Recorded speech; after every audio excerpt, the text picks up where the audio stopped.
আল্লাহ পাকের শুকর যে মাওলাই কারীম আপনাকে আমাকে চতুর্থবার স্বাধীনতার স্বাদ গ্রহণ করার তৌফিক দান করছেন। আসলে আমাদের এই দেশ 2024 5ই আগস্টই শুধু স্বাধীন হয় নাই, এর আগেও 3 বার স্বাধীন হয়েছিল। একবার ব্রিটিশ থেকে স্বাধীন হয়েছিলাম, আবার ভারত থেকে পাকিস্তান নামীয় দেশ পাওয়ার মধ্যে স্বাধীন হয়েছিলাম, আবার পাকিস্তান থেকে বাংলাদেশ নামীয় এক স্বাধীন বাংলাদেশ আমরা স্বাধীন হয়েছিলাম। আবার 2024 5ই আগস্ট ছাত্র এবং জনতার গণবিপ্লবের মাধ্যমে ফ্যাসিস্ট স্বৈরাচার খুনি এক সরকারের বিরুদ্ধে আন্দোলন করে আমরা স্বাধীন হয়েছে। আপনারা জানেন ব্রিটিশ বিরোধী আন্দোলনেও প্রথম ভূমিকায় ছিল মুসলমান। প্রত্যেকটা মুসলমানদের ইতিহাস জানতে হবে। যখন 1803 ঈসাই সালে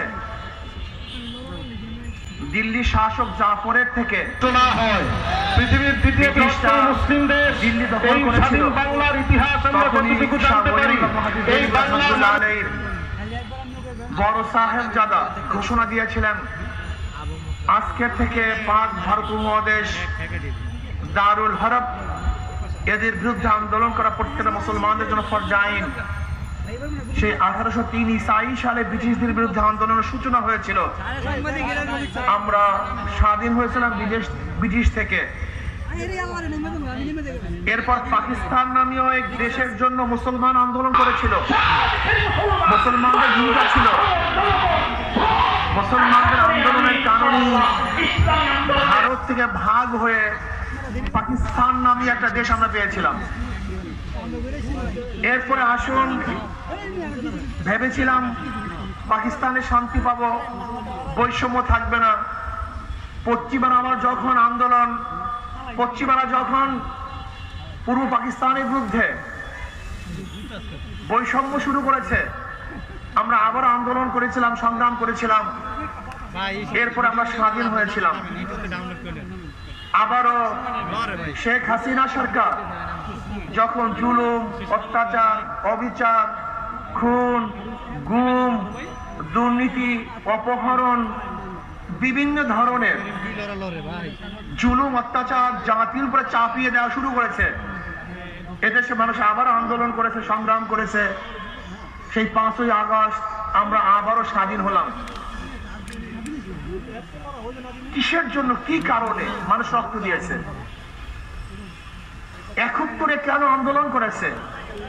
সেই 71-এর আন্দোলনের ভূমিকা ছিল সাম্য, মানবিক মর্যাদা, সামাজিক ন্যায় বিচার, সাম্য, সবাই সমান, বাংলাদেশের নাগরিক সবার অধিকার সমান, মানবিক মর্যাদা, আশরাফুল মাখলুকাত এই বনি আদমকে শ্রদ্ধা করতে হবে, সম্মান দিতে হবে,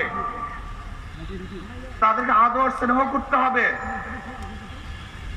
মানবিক মর্যাদা দিতে হবে, ন্যায় বিচার প্রতিষ্ঠা করতে হবে। যখন বৈষম্য শুরু হয়ে গেল, আবারও মানুষ বৈষম্য বিরোধী আন্দোলনে ঝাঁপিয়ে পড়েছে, রক্ত দিয়েছে, জীবন দিয়েছে, যেন এদেশ দুর্নীতি মুক্ত হয়, এদেশ চাঁদা মুক্ত হয়, এদেশ ডাকাতি মুক্ত হয়, এদেশ মিথ্যা মামলা মুক্ত হয়, এদেশের প্রত্যেকটা মানুষ অধিকার ফিরে পায়। কিন্তু আমরা কি দেখলাম? 5ই আগস্টের পরে যেই কারণে মানুষ জীবন দিয়েছে, রক্ত দিয়েছে, সেই জুলুম, অত্যাচার আবারও শুরু হয়ে গেছে। সেই অত্যাচার আবারও শুরু, জ্বালাও পোড়াও, দখলদারি, চাঁদাবাজি, মিথ্যা মামলা। না, বাংলাদেশের জনগণ আর চাঁদাবাজি দেখতে চায় না। হয়রানিমূলক কোনো মিথ্যা মামলা হবে, এইটা আমরা দেখতে চাই না। আমরা চাই মানুষের শান্তি, মানুষের কল্যাণ, মানুষের মুক্তি। নির্বিঘ্নে মানুষ ঘুরবে, হাঁটবে, চলবে। মানুষ ঋষি হোক, কামার হোক, মজদুর হোক, জেলে হোক, তাঁতি হোক, মেতর হোক, শ্রমিক হোক, ধনী হোক, গরিব হোক, শিক্ষিত মূর্খ, পুরুষ মহিলা, প্রত্যেকটা মানুষের ন্যায্য অধিকার প্রতিষ্ঠিত করতে হবে। আমরা চাই না মুসির সাথে খারাপ আচরণ, আমরা চাই না ঋষির সাথে খারাপ আচরণ, আমরা চাই না কুলির সাথে খারাপ আচরণ। আশরাফুল মাখলুকাত সেও মানুষ, রিকশাওয়ালা, সে হালাল রুজি কামাই করে। একজন রিকশাওয়ালা, ঠেলাওয়ালা, ওই সমস্ত চোর এবং ডাকাতদের চেয়ে হাজারো ভালো যারা এদেশের টাকা পাচার করেছে। এদেশে হাজারো ভালো ওরা, কোটি গুণ ভালো ওরা। যারা ব্যাংক লুটপাট করেছে, এদের চেয়ে হাজার গুণ ভালো আমার দেশের শ্রমিকরা। যারা মানুষের মুখের মধ্যে গুলিবিদ্ধ করেছে, তাদের চেয়ে হাজার গুণ ভালো আমাদের নেতারেরা। যারা মানুষের উপর জুলুম অত্যাচার করেছে, এদেশে হাজার গুণ ভালো আমার শ্রমিকরা।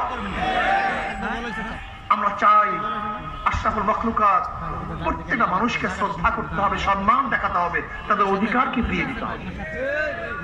আর আমি বিশ্বাস করি ইসলামী আইন বাস্তবায়নের আগ পর্যন্ত কোনদিন অধিকার ফিরিয়ে দেওয়া সম্ভব না। আমি একটা প্রশ্ন করতে চাই, যারা মনে করেছেন যে ধর্মনিরপেক্ষবাদ প্রতিষ্ঠিত হলেই হিন্দুরা মুক্তি পাবে, খ্রিস্টানরা মুক্তি পাবে, আমি আপনাদের কাছে প্রশ্ন করতে চাই, এই 53 বছর ইসলামী হুকুমত ছিল না, আপনারা কি মুক্তি পেয়েছেন? আপনারা শান্তি পেয়েছেন? অধিকার ফিরে পেয়েছেন? তাহলে ইসলামকে ভয় করেন কেন?